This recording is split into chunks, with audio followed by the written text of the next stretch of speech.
Good evening. Welcome to tonight's Shiur. Tonight is Thursday, going into Shabbos Parshas Acharei-Kedoshim. Today's Shiur is dedicated in memory of Yirmiyahu Yisrael, otherwise known as Jeremy Teller, Olav Shalom, Ben Rabbi Yosef Chaim, and this is by his brother and brother-in-law, Mr. Jonathan Teller and Pinchas Rabin and families, and also in memory of a young woman who just passed, a young lady passed away this week suddenly, a great niece of mine, Chaimushka Bas Alea Sholem, daughter of Reuven and Rachel Karbarchik. I'd just like to say how Hashgacha Pratis that both Mrs. Teller and Mrs. Rabin had been involved with the Nifteris and helping her, supporting her over the last few years. And so thank you for that, for the schus of doing so. Okay, so I was requested to make a Siyum Rambam, and we've done that in the past, and I believe some of the people who are joining us are in relation to the Siyum Rambam. And so we are finishing now today, we're finishing Sefer Zmanim, which finishes off with the din of Chanukah, and we begin the first parak, we do the first parak of Sefer Noshim. So I'm going to read the last halacha of Hilchos Chanukah. So before it said the penultimate halacha was, if you have a choice, you have X amount of money in your pocket, it's either going to be spent on Chanukah candles, oil, whatever, or it's going to be spent on wine for Kiddush. So then the guidance is to use it for Ner Chanukah rather than for Kiddush, because of the virtue of Pirsumei Nisa, publicity of the miracle. And yet, it comes the next halacha, which is the last halacha, Hoylefon of Ner Beiser, Ner Chanukah. If the dilemma is whether to spend the money on candles for Shabbos or candles for Chanukah, or Ner Beiser v'Kiddush Hayom, for that matter, if you have throughout the year dilemma, candles for Shabbos or wine for Kiddush, Ner Beiser Kodem, the candles for Shabbos take precedence. Mishum Shalom Beiser, because of the importance of harmony in the house. Because after all, the Ner Shabbos are one of the primary reasons for Ner Shabbos is that if it were dark in the house, so you'd stumble over be'etz of Eved, you stumble over stuff in the way, and that would cause disharmony in the home. And the concept of harmony in the home is so important. Shaharei Hashem Nimchak. We see in the story of the Soita that Hashem's name is erased, which is a disgrace, obviously, to Hashem, to the respect of Hashem, and Hashem is ready to have his name disgraced. Last is Sholem ben Ish le'ishto, to bring harmony between a husband and wife. Therefore, the idea of Sholem Bayis takes precedence, and the Rebbe points out is the interesting thing here. This is not, here we're saying that Ner Shabbos is more important than Ner Chanukah. So this really should have been in Hilchos Shabbos when he talks about Ner Shabbos. And yet, if I'm not mistaken, the Rebbe's point was that when you, in a sense, override Ner Chanukah, it's not that Ner Chanukah is degraded. On the contrary, Ner Chanukah is happy to capitulate because of the higher value of Shalom Bayis. So that brings out actually a quality in Ner Chanukah that it gives of itself in order to ensure in Shalom Bayis. Rambam finishes off, as he very often finishes off the Sforim, with a posuk, with a drush, Godel HaSholem, great is the harmony, peace, Shekol HaTorah Nitno, las is Sholem Ba'olam. The entire Torah was given in order to bring peace into the world.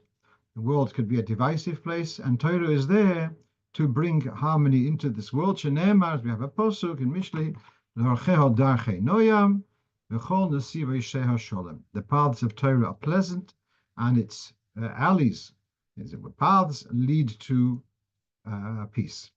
Now, before that, Brichach wanted to sign, that's the Rambam finishes, and then he also lists the halachos. Now, I just want to share with you, before going into the beginning of Sefer Noshim, I want to share with you something which I saw about, as I was doing today's Rambam. So the second last parak is, although it's about Hanukkah, is very much about Hallel. And he talks about the days where we say the whole Hallel and the days where we say only part of Hallel.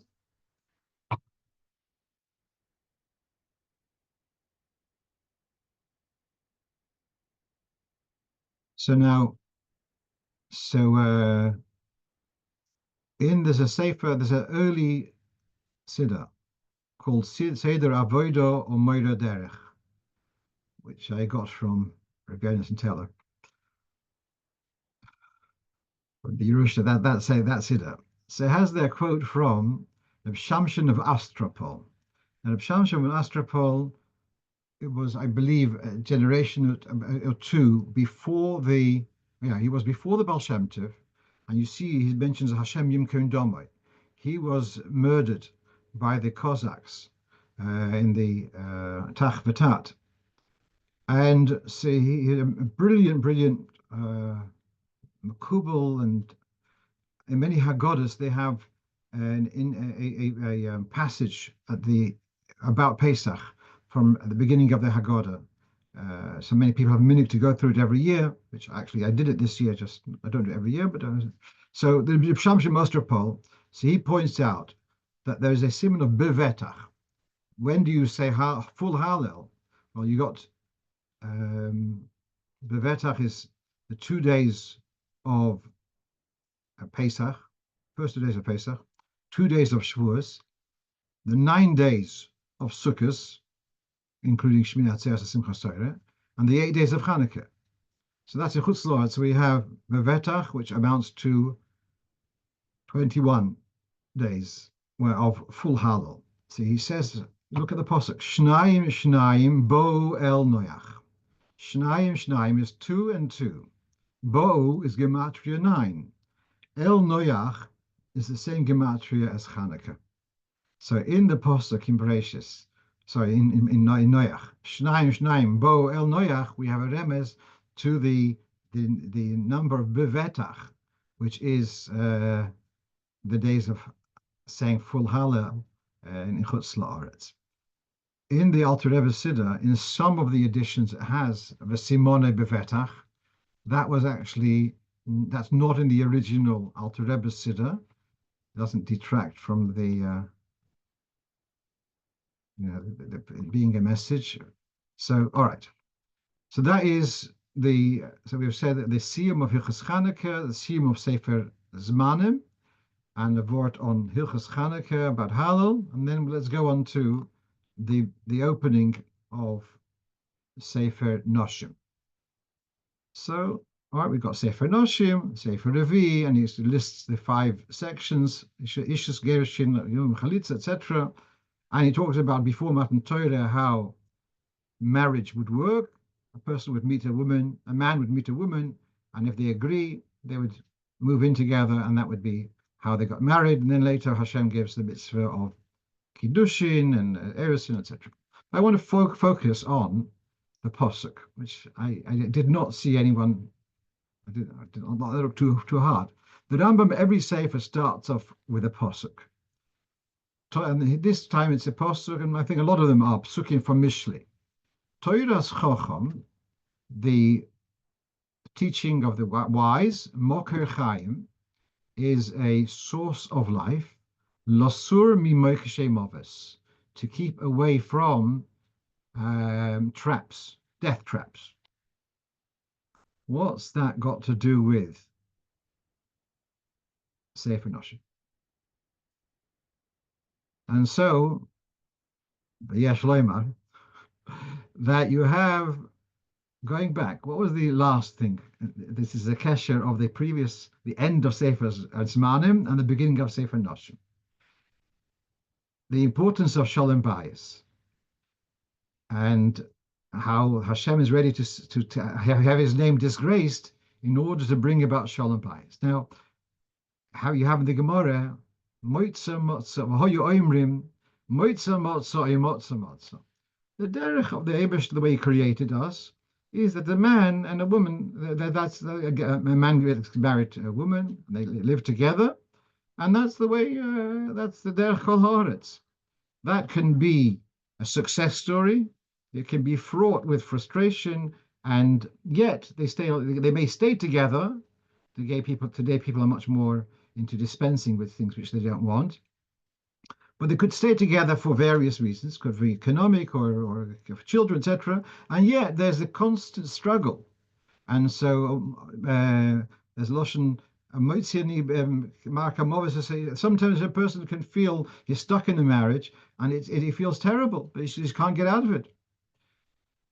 And yet, on the other side, it can be such a Gan Eden. I once heard a very nice thing. Why is it that you don't say a shechionu when you get married? And the answer is, this was I heard, that actually it doesn't. A shechionu is when you have a new fruit or new garment, and then it starts wearing out. Marriage should get better and better. And therefore, when you say shechionu now, it's going to get improved. This is just the beginning. So this is what the Rambam has, this posuk from Mishli, which you look at the Meforshim, doesn't say the significance of this posuk, anything to do with marriage. But Toyos Chochom, Moker Chaim, that if you learn, you have wisdom. This is a source for life. Losur mi mokshe movis, to keep away from stumbling blocks will bring on death. So you have a choice. You get married, and it can with Torah and with wisdom, with moker. Then it's a moker chaim, and that keeps you away from the opposite, which can be a lifetime of suffering, which is for lack of Torah's chochem moker chaim. So those are my comments about the opening posuk of the Rambam. But you see clear the smichas to the end of Sefer Zmanim. And let's go on to then, I do have to do hashlama. And that is because last time I was roped in to do a Siyum Rambam, it was at the end of Sefer haMada and the beginning of Sefer Ava. And towards the beginning was Hilchos Krishma. And I, at that time, quoted an explanation from Rabbi Volberg from Manchester, where he picked up on an interesting diuk here. And I'm going to share with you the diuk, and then someone came back and kind of said, no, that's not the way it works. And he gave it I think, a better beer.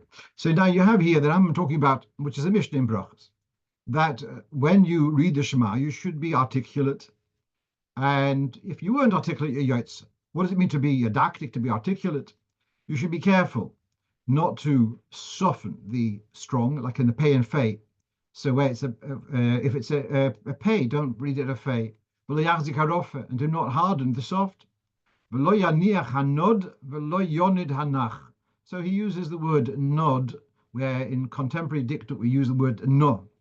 No and nod means both. They're moving. You've got the shva, which is a moving shva, which is audible, and then you have the silent shva. So he says, do not distort them. Where it's meant to be ber, so they leave it So now, the fichach, sorech litin revach ben hadvekim, therefore, you need to leave a space between words which have got identical letters, like avadtem mehero. So the way it appears from Rambam is that the reason why you have to make a pause between avadtem and mehero is so that the mehero should have the mer sound, because it has to be a shvono. Otherwise, you lose out in the shvono shvonach. Now, that's contrary to the poshta pshat, because normally you say, why is it important to pause between avadtem and mehero? Otherwise, you're going to have one mem for two words, so you're going to be losing one of the mems. And so this was Rabbi Wolberg's observation. And Rabbi Zilberstein, who is a shliach in Ithaca, upstate New York, a bit older than me, Brilliant Talmud Chochem, sits in some university in Ithaca and sits and learns. And he's got some kind of college, whatever, course in Talmud. Brilliant Talmud Chochem. He commented that's not the Pshat in Rambam. And he says, you look in the Rambam in Pirush HaMishnah in Maseches Brachos. And incidentally, I learned Mishnayos Al Seder. I had just learned that Perek in Mishnayos, and I was learning with Rambam. And it says there on this Mishnah, which says about being articulate, it says, don't swallow up one letter with the other. For example, so what's his worry? Don't lose letters by not making a pause. So you say, what's the pshat in the Rambam? So he says the following. He says the pshat is the Rambam is saying you have to make sure of no. If you didn't need to worry about this, then you could have solved this problem by saying the following. You could have done va'avadetem. They could have made the mem of avadtem into a shvono. Va'avadtem mehera. Then you've solved your problem.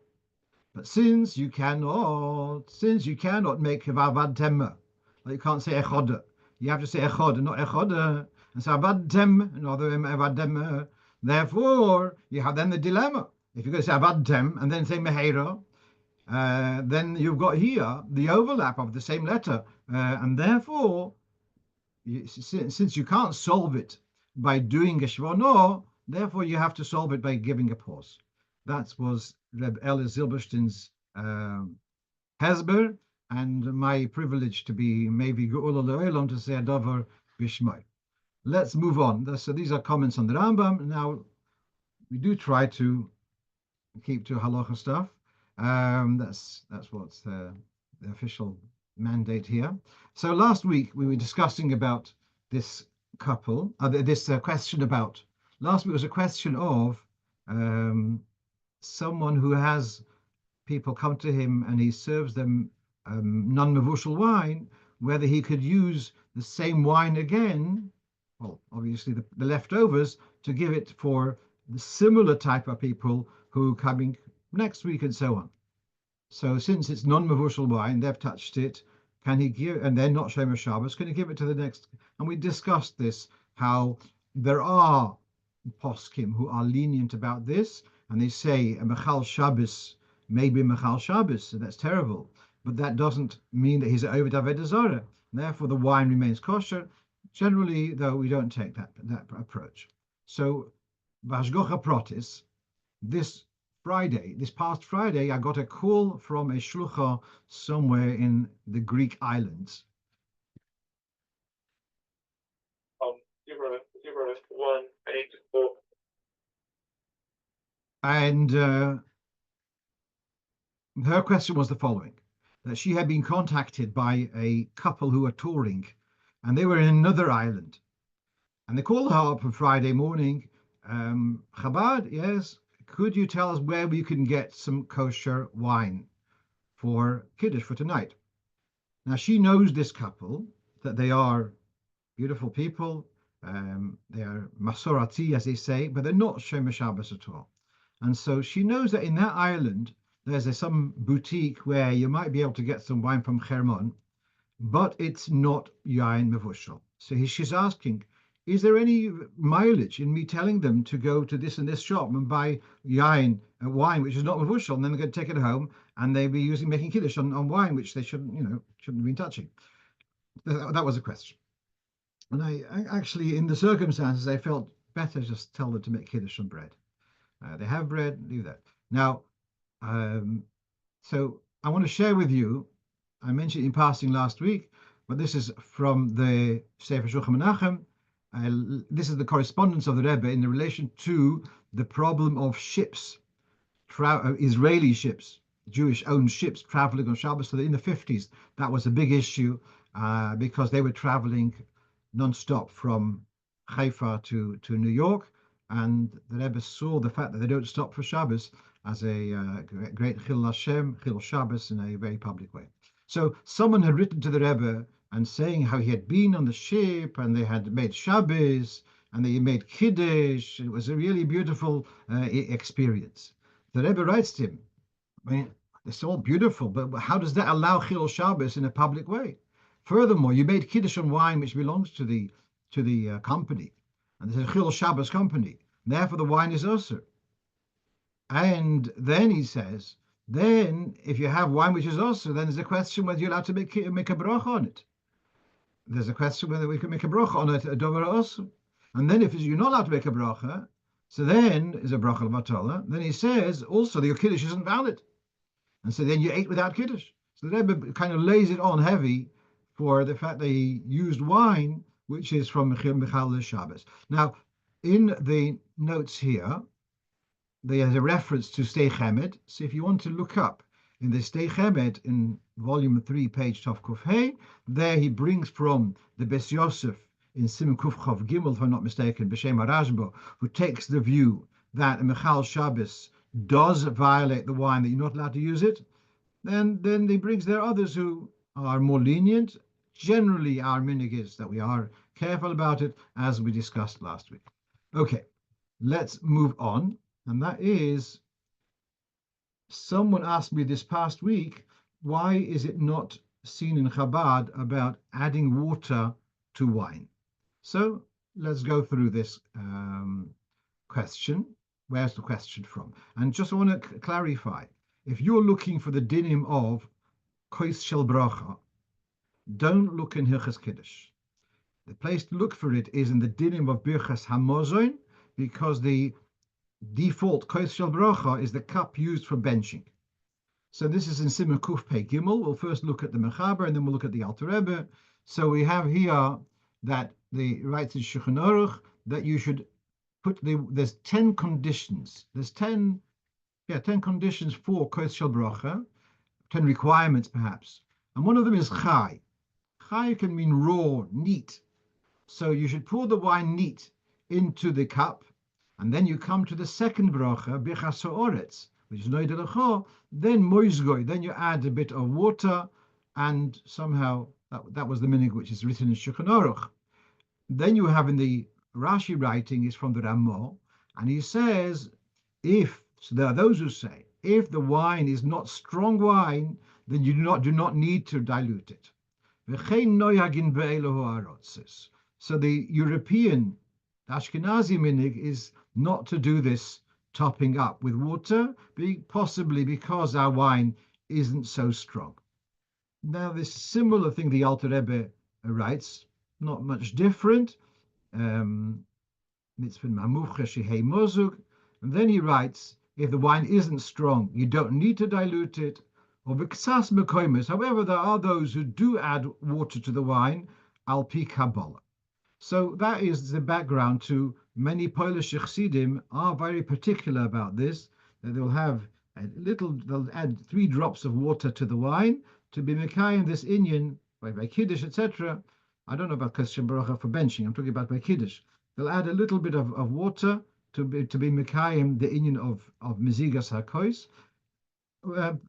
But where we're coming from is that we live in Europe and our wines are not so strong, and therefore there's no inyan of mezigas hakois. Why don't we worry about the Kabbalah thing? I'm not sure why. Possibly Bichlal in Russia. I don't know how popular it was to make Kiddush on wine altogether, because of the poverty and the availability. It may have been quite rare for people to make Kiddush on wine. I'm just speculating.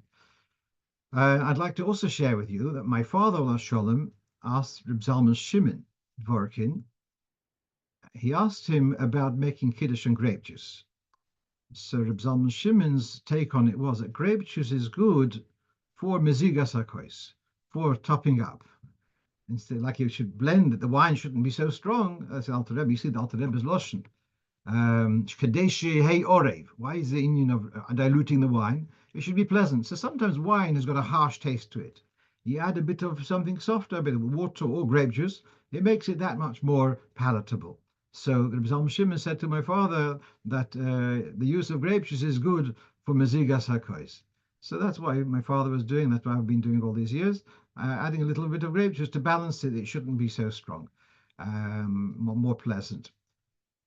Of course, I'm not dismissing there are people who cannot handle alcohol and therefore they're going to make Kiddush on on grape juice, etc. But if you are able to, then it's better to use wine which has some strength to it.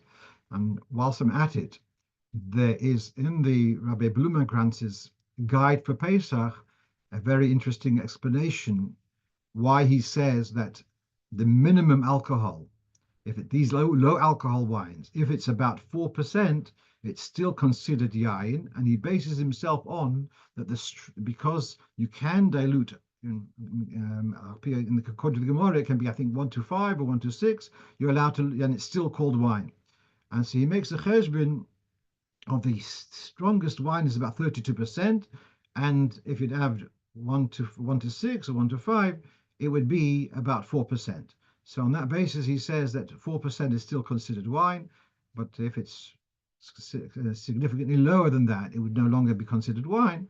It'd be grape juice, but as yain properly, even the low alcohol wines are still considered wines. Right, we're going to go on to the following question about using an eyelash curler on Shabbos. So I've made this comment before, but it's so interesting how dafka the parts of the body which have got no chayas, the most dead parts of our bodies, somehow get so much attention. I guess they're more tolerant than everything else, and I can't say no. So you've got the hair and the nails. So there is this shtick that we're actually learning Gemara in Rosh Hashanah. We're talking about whether the shofar should be a straight shofar or a yal poshut, or kama de kofef malitfei, kama de poshit malitfei. So the Eibishter makes some people they've got straight eyelashes, but they come up with the lumdas, kama de kofef malitfei. It's better; it should be curly than flat. Okay, so you've got this shtick. It's this special curler, and you press it on, somehow you get on the eyelashes, and it makes the eyelashes curl and no say that Gan Eden have their welt. Fine. So now is it allowed to be used on Shabbos? So the first thing is my first concern is, does it cause hair to fall out? And if it does cause hair to fall out, so then that already becomes a chash derais of pulling out a hair. Two things I'd like to say. One is about the Arizal. Is written in Sforim. The Arizal once put his hand in his beard on Shabbos, and then he realized that he pulled his hand out, it might pull out a hair. So he left his hand there until the end of Shabbos. And he used the posuk, Shomer Shabbos. He kept his hand not to do something wrong. Secondly, I remember once being by Farbrengen of the Rebbe, and the Rebbe was saying a maimer in my recollection, and there was someone, some people have got a nervous twitch and they keep on plucking. And in the middle of the maimer, the Rebbe stopped and he said, "Metonish reisen to Horish Shabbos. You're not allowed to pluck hair Shabbos," and he continued the maimer. So pulling out a hair is a dove chomer, is something which is one to be careful about it. So therefore, that in itself, if that is, but I don't have experience whether it does pull hair or not. I never tried this on myself. Shaila from La Yilbash. And so now, but then what else is there? So he says here that it might come under the issue of boine. Like you have making a plait is giving a structure, a certain desired structure to the hair, comes in boine, and that's based on a posuk by Yivan Hashem Elokim Satzelo, that Hashem, and it says in Chazal, Hashem plaited Chava's hair before he introduced her to Odom. So there we see that making plaits is called boine, and so okay, that's one sort, the one cheshbon. And then he goes on. This is from the Piskei Teshuvos in Siman Shin Gimel, which is the equivalent of Peik Bamei Isha Yotzi in Shomer Shabbos. So he says some poskim say all the various forms of hair enhancements. For example, putting in hair rollers. And so on, then that one wouldn't be allowed to use those on Shabbos because of the chayra under baina. At any rate, if someone wants to look it up, you can look up in the Siman Shin Gimel in the Piskei Teshuvos. He addresses this, but I think the first concern is a more obvious one. If it does inevitably pull out hair, then that shouldn't be okay. Right, let's move on. And that is a question. Before I go further, someone put a question on the chat. Let's respond to that. Someone says, no, he knows who it was who was plucking his beard. Okay. We won't publicize it. Right. So now here is a question. A person was Megayer. And so, Baruch Hashem, Nichnas Tachas Kanfei HaShechina. What about his whole kitchen? He's got utensils. Does he have to tovel? Now, this is on the assumption that he hasn't toveled his dishes yet. Does he have to now go and tovel all his dishes? I want to just point out, because people get confused about it, the mitzvah of Tvilas Kelim is for metal and for glass. Metal min haTorah, possibly. Glass is definitely midrabanon. Earthenware, wood, etc., do not need to have tevila. We do tovel china dishes because of the glazing, right? But you would not say a bracha on them. And some poskim say you don't need to. But so let's talk just coming back. So the geir has just been megayer. Now, when we buy kalim from a goy, then we have to tovel our kalim. But he didn't buy it from a goy. The goy has disappeared. Now it's become yid instead. So he didn't buy kalim from a goy. On the other hand, if they had a stigma as kalim of a goy, how did that stigma go away? So that's the dilemma. So there are poskim who do allow that he does not need to tovel his kalim, but generally, this is from the Sefer Psokim Utshuvas. This is the son-in-law of the Piskei Shuvas.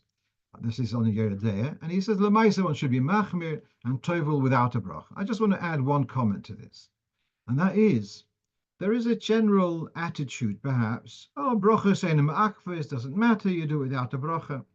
Dafkin hilchas tevilas kelim, the Shach, if I'm not mistaken, comes up, or the Taz, that if you have a dilemma whether this keli does need to be toveled or not, try to tovel it with another keli, which does have to. So I would say to this geir, even if there is a doubt, go to the hardware store, buy yourself a knife, or I don't know what, a glass, and you'll make a bracha on the single keli which you'll buy now without the no suffix at a kosher hardware store, or even a Jewish one, doesn't matter, from a kosher supplier. Buy a new keli, make a bracha, and have everything else in mind. And that way you've got the mile of a bracha. Just to quote my Shver of Shalom, machshava dibur ma'aseh.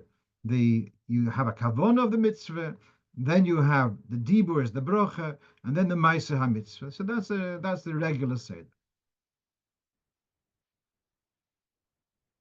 Next. So here's a shaila. Someone's asking, is he allowed to trim his mustache during Sfiras Soim? So I asked him, does it bother you when you eat? And that becomes also a shaila of milchiks and fleishiks, yeah? A bit of sour cream and then a bit of chicken soup. Not a very good shidduch. But no, he says it doesn't bother him, but it bothers him, but it doesn't get in the way of his food. Because when it's zokon ha'ma'akev ha'achila, there's much more precedent to be lenient. It doesn't bother him. It just doesn't bother the eating. It bothers him. So I looked around, and I found this. This is from Rabbeinu Yerucham. So he's talking about Sfiras Soimer, and he talks about, first of all, why don't we say Shechiyonu on Sfiras Soimer? Ma she'ein oimim zman. So he says it's not a hanor, it's not a simcha like a pidyon. A pidyon haben is very interesting. He says that pidyon haben, you make a bracha of Shechiyonu because he yotza michlal nefel. Child until 30 days is not considered so stable. Now it's confirmed as the more this sense as if to say the bracha by pidyon haben is not because of the mitzvah, but because yotza michlal nefel. Anyway, and he says further that al pi Kabbalah, kind of, he doesn't say the moyedin leyoidin. The oim has got to do with barley, and it says v'im takriv minchas bikurim, and this is referred to the oimer. V'im is a choiva. So he says, the se'ira, the barley offering relates to the korban soita, which is also from barley. So he kind of gives us a certain negative take on this whole how the oima has got to do with a cleansing similar to the process of the site. That's why he don't say shechian. And he adds the word so'irim, which means barley. He's also got to do with sa'aras Hashem, which means a storm from Hashem. Okay, but because of this negative shade at this period, ein koin sin noshim. We do not make weddings in this period. Or megadlim sofom, and we leave the mustache to grow. Although there's another reason given, because of the 12,000 pairs of Talmidim of Rebbe Akiva passed away. But he says there's a deeper reason. That's another reason. There's a deeper reason, and that is because of that's got to do with birur of similar to the cleansing of the site. But meanwhile, in passing, he's just said megadlim sofom. So he doesn't say you don't have haircuts. He's particularly focused that you leave the mustache to grow. So I told the fellow, if see, it looks like you're just going to hang in there with your mustache until like it can be makel. Okay, fine. If you're desperate. Okay, let's move on. I saw, but someone did put on something on the chat. No, I think no. Let's move on. Very well. So now, someone asked me the question and I don't have the answer. And I spent a while. So that question that's question number 8. Should, when on Shabbos, a person has an aliyah for maftir, when does the gabe make a mishabeirach for the maftir? The question here is, the maftir is connected with the haftarah. Is there any problem of creating an unnecessary pause, hefsek, between the maftir and the haftarah? That's really the question. And I could not find any source for this. I couldn't find anyone address this, almost. So there is something about Birchas HaGoimel. And we know in Tafshin Chav Gimel, there was someone who came, Bocher came from Eretz Yisrael, came to the Rebbe close to Yud Shvat, and he said the Birchas HaGoimel after the third Aliyah before Kaddish. And then the Rebbe made a whole discussion about this, and he says that you should leave the HaGoimel for after Kaddish, so that there shouldn't be a hefsek between the Kaddish and Kriyas HaTorah. Goimel can be said earlier or later. So then what you have on the screen is from Tafshin, is actually for Tafshin Chom Gimel from Chelik Lamed, volume Lamed Vav in the Torah Menachem. So when the Frierdiker Rebbe, as we know in 1927, Tafresh Pei Zayin, he was arrested, and then he was in Kastrama. He was first he was in prison in Leningrad, and then on Gimel Tammuz, he was released from the prison, from Shpalerke, and then he was taken to Kastrama.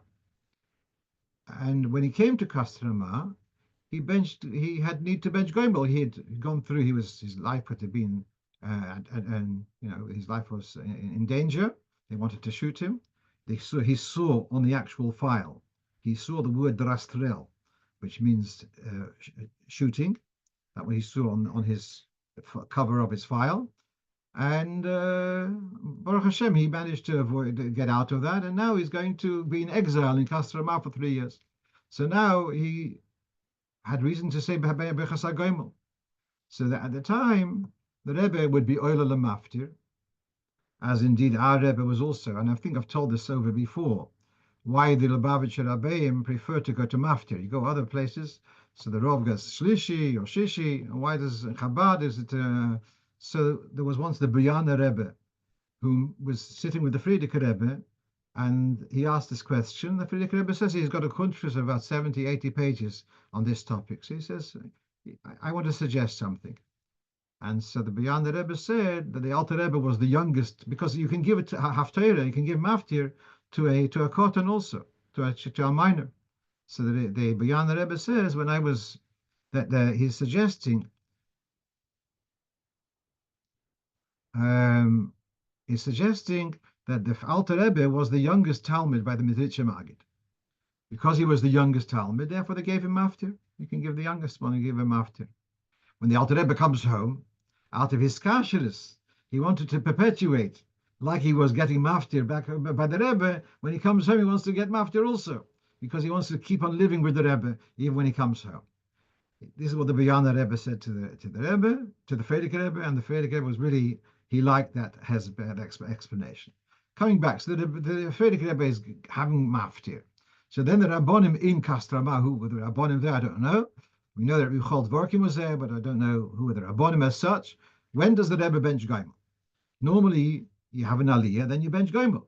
But here you have Maftir, and then right after the Maftir goes, after the Aliyah is right after Haftarah, and the Haftarah connects to the Birchas HaTorah, and therefore, what do you do with Birchas HaGoimel?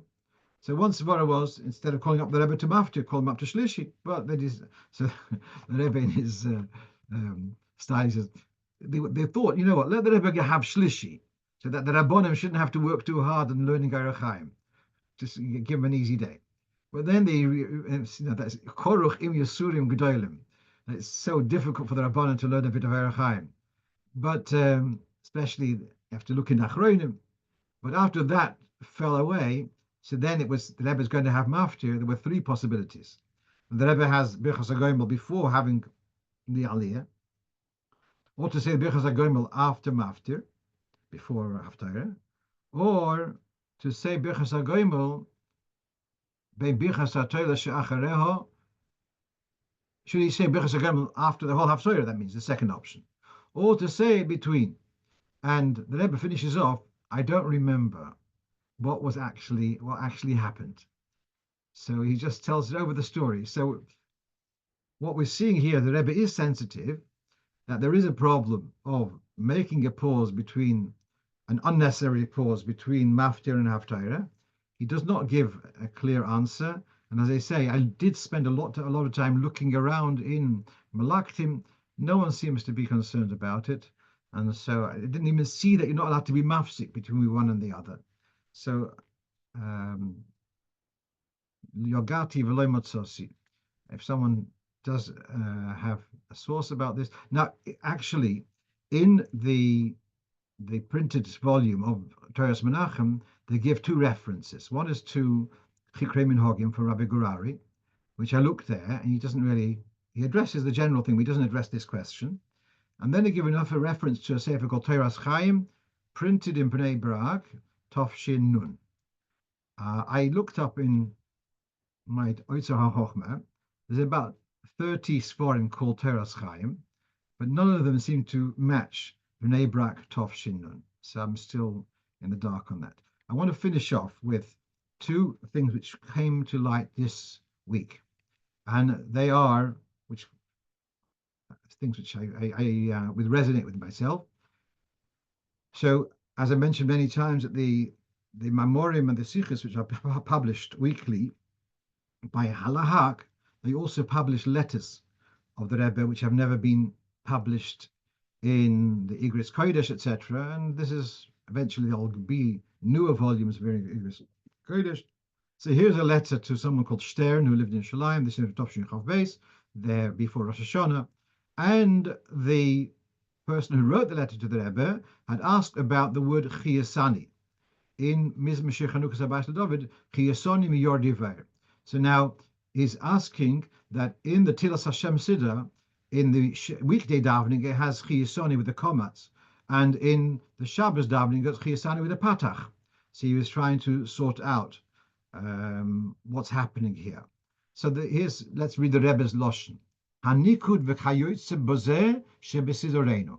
The vowelizing in and similar to that in the Siddur. Srichim liyois k'moshehu b'pam ha'alef shebesiddur. Take heed the first time it appears in the Siddur, That's the one which is the most authentic. Didn't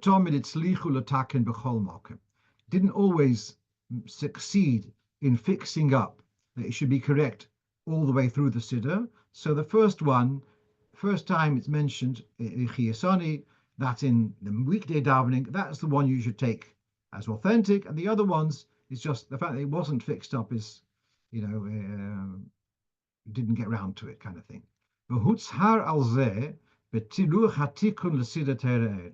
This concept has been addressed in the list of errata, corrections to the Siddur Torah, where it says here, the Siddur Torah was published in Tofshin Aleph.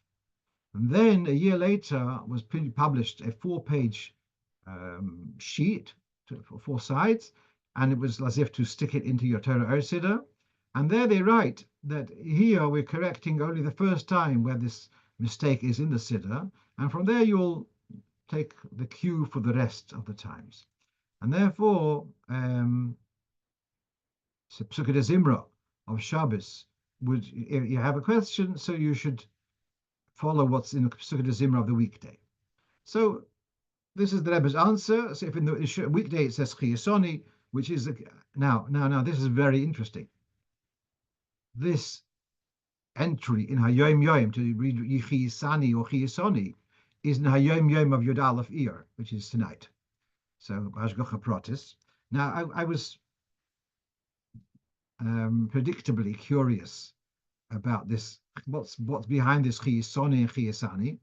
Now on the left is what I've written in the Siddur, which we've recently published, and here is noted that actually in the first print in Shklov Tovkov Samach Gimel and Kopus Tovkov Ayim Vav Tovkov Tzadik Beis, it's written with a Pasach, and in most editions it's actually with a Pasach, but in Torah Siddur it is written with a commas. Okay, now I've mentioned in the past a brilliant sefer or set of Sforim on Tehillim by Reb Shmuel Heber, so Lazain Gesund, where he goes through the whole of Tehillim, and like the Torah Tamim on Chumash, he does on the whole of Tehillim. It's a 3-volume set, and so here he addresses the word Chiyasoni. Now the word Chiyasoni also is in Kuf Yud Tes, Pasuk Tzadik Gimel. Lo'olam lo yeshkach pikudecha kivom Chiyasoni. But there the komats of Chiyasoni make sense because it's the end of a sentence by the pause. That makes sense. And however, here it's in the middle of a sentence. Now then he writes, I'll come back to that in a moment. He says in the Seder HaTfilah, according to Nusach, it's with the komats. So I just want to correct that. This is not question of Nusach. It's not going to the Arizal whether it's a Pasach or komats. By the way, the Arizal davened with Sephardi pronunciation, so it was all Pasachs. It makes no difference. So Rabbi Heber sees in Chabad Siddur, so it's with a komats. So they say that's what he calls Nusach.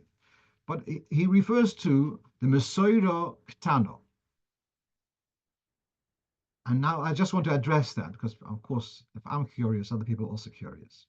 So you've got 2 Mesorahs. Mesorah means it's like the companion. It's like a companion to the Tanakh, telling you each word, or when it's something curious about it, which way it should be read. So that's what the Mesorah is. So you've got in the good Tanakh, so you'll have 2 Mesorahs. You've got Mesorah Gedolah, which is more articulate, and it'll say, for example, where this pasuk comes up, how many times. Well, sorry, this word comes up how many times. Then you've got Mesorah Ketana, which is much more terse on just a couple of letters. That's called Mesorah Ketana. So now look, here you have in Kuf Yud Tes. So you can see I've copied here from a Tanakh. Mesorah you got here this little symbol, this little circle on the word Chiyasani. He has that base. What he means is that the word Chiyasani appears in Tanakh twice. One time it's with a Pasach, and one time it's a komats.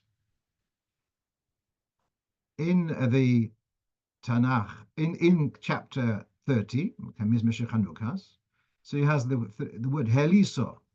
He says Gimel, it's 3 to the word heliso comes up 3 times in Tanakh. Min she'oil lamed stands for lesser. There's never, you don't have that combination, min she'oil, anywhere in Tanakh. It's the only place. And the lamed stands for chiyasoni. Chiyasoni is lesser. So that's a bit strange because you have chiyasoni there also. So possibly he had chiyasani, I'm not sure. But it's interesting, I can hear it's like with the comets, even though it's the middle of the pasuk. So he's saying here, "B'mesoira ktano keser, kosav base." Now there is a keser, which is it's called the Taj. It's the Syrian Codex, I think it's called, that the oldest Tanakh which exists, and that's called the keser. The word Taj is Arabic for a crown. And he's saying that in the Besoda Ktana in Keser, in the Taj, there it says base. So here it has, without the aleph, and it says base, that Chiyasoni comes up twice. And therefore that supports that it's Chiyasoni in both places. So fascinating stuff. So that we've got here, although most Sforim have Chiyasani, Meyor Diver, with the Pasach, and yet in Chabad we have a tradition to follow this Masorah, that is going to be the comets. Now, I'm not going to start speculating in Kabbalah what's the difference between a comet and a Pasach with the Chochmah and Bina. I don't feel qualified to comment on that. Now, finally, this is our last thing for tonight, and that is the same Stern in Yerushalayim, about a few months later, as another letter of the Rebbe. So this was someone by the name of Reb Tuvia Bloy, soll sein gesund, who lives in Yerushalayim, and he'd be training a boy to be towards his bar mitzvah. He prepared him his bar mitzvah drasha, and the bar mitzvah boy, this Shmuel Stern, so he had given his bar mitzvah drasha about the minhag Chabad, that when you take off your tefillin, so you also remove several circuits from the arm before you take off the shel rosh. So when we take off our tefillin, I can speak for myself, we take off normally from around the palm, then we take off the 3 circuits from around the finger, and then we stop there, and then we remove the shel rosh, and then we take off the rest of the circuits from the hand, from the palm upwards to the wrist, and then to the arm, etc. And yet, he was talking about a minhag to remove several circuits from the arm before taking off the shel rosh. So this was his bar mitzvah drasha, and he wrote to the Rebbe about this. And in the end of the letter, you can see there's a manuscript of the Rebbe's answer also, which is published in the Kuntras this week. Mazkir b'michtava, you mentioned in your letter that that minhagenu, it is our minhag, to remove, before taking off the shel rosh, to remove several circuits from the zroya, from the arm, and not only from the finger. Whereas when you put on the tefillin, you do till the palm, then you put in the shel rosh, and then you do on the finger. And so here's on the way removal, a different seder of removal also from the arm, not just from the hand. Certainly, you saw this or you heard this. This is right to the bar mitzvah boy, or the father of the bar mitzvah boy, actually. I'd be very grateful if you'd give me more details where you get this tradition from. Because I do not have a tradition about this. He adds in brackets, that the question of how you take up your tefillin, do you stop undoing the straps by your palm, or do you undo also several circuits from the wrist, from the arm, is dependent on different versions in the writing of the Arizal, quoted in the Achronim in their commentaries on the Erechaim Siman Chof Ches. So in the notes they have a whole discussion about this, and also they have a note that the position that you take off several circuits from your arm is also based upon the Ashkavta de Rebbe. Shkafta the Rebbe, for those who are not familiar, is Rabbi Sholem Rivkin's Moshe Ber Rivkin. He was Rosh Hashiv and Terevadas, but he was attending the Rebbe Rashab in his last weeks, and he wrote down his memoirs, exactly what the Rebbe Rashab did, but day by day in Hanhogis, and then he has brilliant scholarly notes about this. So he also talks about this. Well, we just we'll look at the Ashkavta the Rebbe in a second. And so he writes here, this is on page 61. Don't worry about the 82 over there, which is page 61. Somehow some more pages crept in somewhere. He says, when I was taken off his tefillin, because he took off the shalosh of Rashi's and then put on the shalosh of Shomer Shabbos, so we do the following. We would take off the circuits from the fingers, and also the latter circuits from the arm, and the Ritzu, or the strap, was left hanging. Then we took off the Shalrosh, and then we took off the Shalyat. And that was a Seder. So you're seeing that this was a Seder by the Rebbe Rashab, and that was what Rabbi Bloy, etc., and Rashtern and Shalayim, that was their basis of saying the minig of taking off several circuits from the arm also. So now, actually, if you don't mind, I'm going to just go through their note here and the different sources in the writings of the Arizal, because there is a source in the Arizal which is saying that this is from Sha'ar Kavonis, that the Rachav, Chaim Vital, is saying from the Arizal, you should first remove the Shalyad and then remove the Shalrosh. And how can you say such a thing? When it says in Shulchan Aruch, you have to first remove the Shalrosh and then you remove the Shalyad. All poskim say you can't remove the Shalyad and leave yourself just with the Shalrosh. That's against the Halocho. So he says, so now we have two resolutions with this. When he says to remove first the Shalyad, he means just the circuits around the finger. And then you take off the Shalrosh.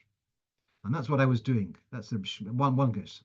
Then we have another girsa, and that's the Sha'ar Kavonis Ksav Yad, quoted in Kaf HaChaim.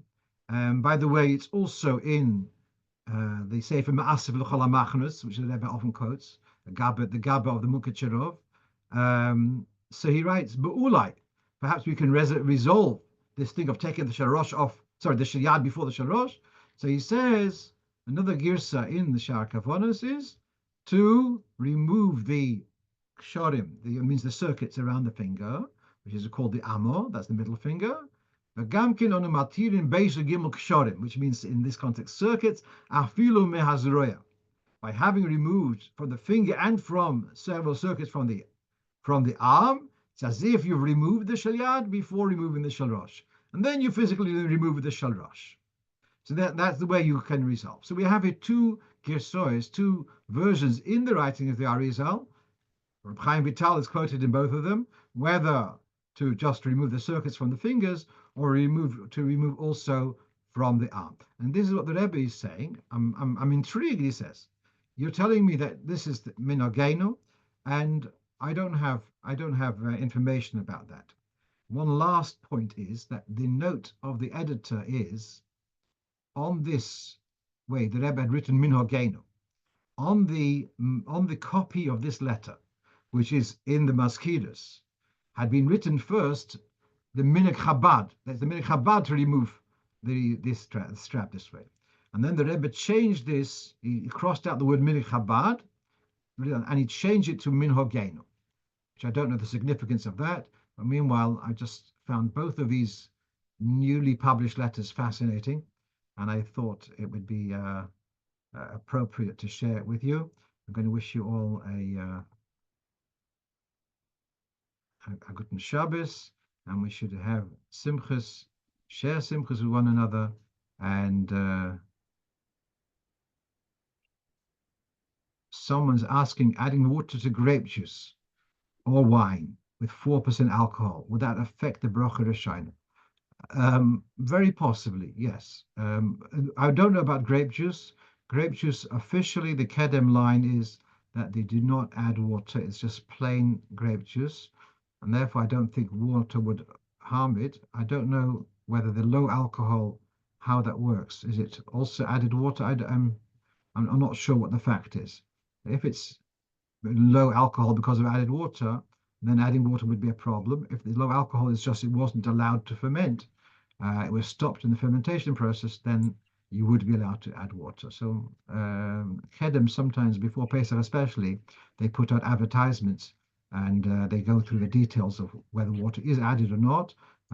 That's something which can be found out. But that's about Kedem. I don't know about other companies. Good, Kol Tov, and we should hear Besuras HaGeula B'Mheira V'Yameinu Mamish.